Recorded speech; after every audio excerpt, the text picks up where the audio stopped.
2077 साल माघ 11 गते नेपाल पर्यटन बोर्ड, नेपाल टेलिभिजन र रसुवा नुवाकोट पर्यटन समाजको टोली नेपालमा पर्यटकीय गन्तव्यको खोजीका लागि फिकुरीतर्फ प्रस्थान गर्यो।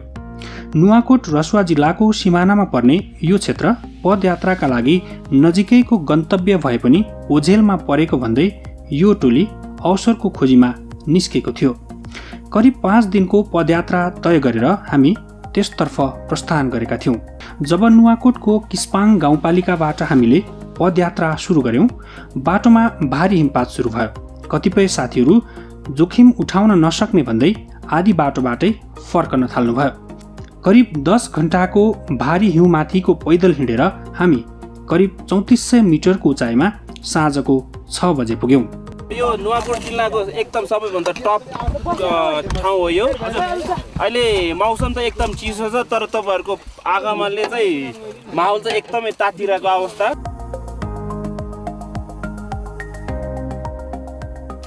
यो एकदमै देखिराख्नु भएको छ, हिउँ छ पुरै। हामी टेन्टमा आज बस्दैछौँ र तर पनि हामी हाम्रो डेस्टिनेसनमा पुगिसकेको अवस्था छैन।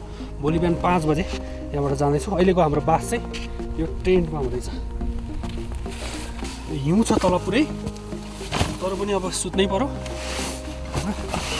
यस्तो अवस्था छ। भारी हिमपात र टेन्टको सुताइले रात पनि निकै साहसिक र जोखिमपूर्ण नै थियो, तर पनि आराम त गर्नै पर्यो। रातभर परेको भारी हिमपातले केही साथीहरू बिहान 4 बजे हिउँले टेन्टभित्रै पुरिएको खबर प्राप्त भयो। भाग्यवश कुनै दुर्घटना भने हुन पाएन। हामीसँग भएका तालिम प्राप्त भरियाको सहयोगमा साथीहरूको उद्धार गरियो। रातको 4 बजेको छ। हिजो सामान्य हिउँ पर्दै थियो, आज हाम्रो टेन्ट पुरिएर आधा भइसकेको छ। अब हामी राति 4 बजे यहाँबाट भाग्न तयारी गरिरहेका छौँ। यहाँ टेन्ट निकाल्दैछ। अब हामीलाई रेस्क्यु गर्नलाई यहाँ हाम्रा पर्वतारोही सङ्घका साथीहरू लागिरहनु भएको छ। हिउँ लगातार रातभरि परिरहेको छ।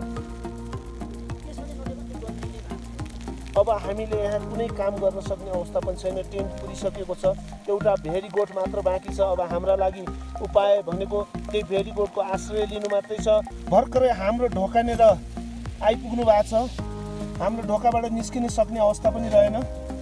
साथीहरूको हाम्रो टेन्टहरू कतिवटा बाँकी छ? अब हाम्रो टेन्ट 4वटा सिद्धिसक्यो। अब हाम्रो भेरीगोठमा जाने कि कता के गर्ने हो? अब माथि जाने अवस्था देखिएन, तल पनि बाटो खोल्न गाह्रै हुन्छ। अब हाम्रो उपाय के त आजलाई? अब सबैजना टिमवर्क गरेर सायद तलै जाँदा राम्रो हो। जान सकिने अवस्था छ त? यो अवस्थामा तलको बाटो हेरेर त गाह्रै हुन्छ।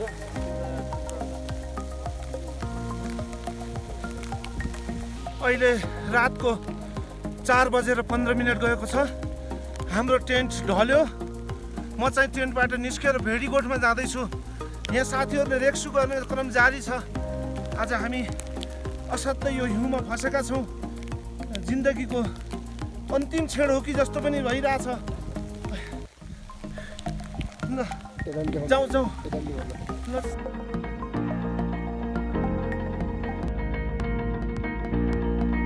फिकुरीमा 8औं शताब्दीमा गुरु पद्मासम्मले लामो तपस्या गरेको किम्वदन्ती पनि रहेछ।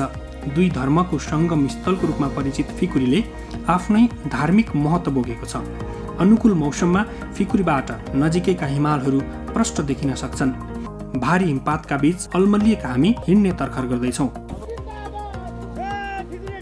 अब हामी फिकुरीबाट फिर्ता हुँदैछौँ। हामीसँग प्रोफेसनल गाइडको टिम छ। अगाडि बाटो उहाँहरू बनाउँदै हुनुहुन्छ। हामी लम्कँदैछौँ अगाडि। आउने सबै आउने हो नि। मेरो जो जुत्ता ऊ भएर क्या स्लाइडिङ ब्ल्याक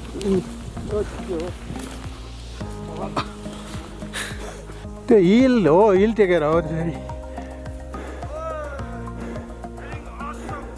त्यो लौरो छोटो भयो, लौरो लामो बनाउनुपर्छ।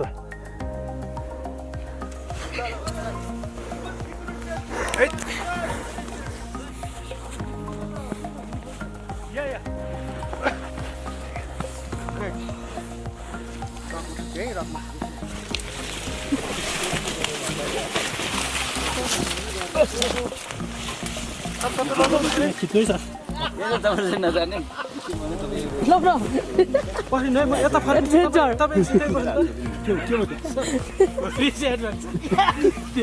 ए हाँस्या पो म त दुखेर चाहिँ खरा हो अब नगर अरू नगर ए तपाईँ याद गर्नुहोस् है तपाईँको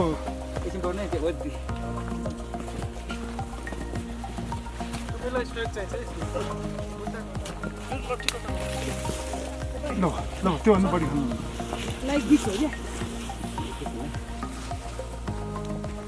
खानु यहाँ पुग्यो लागिदिन्छ होइन त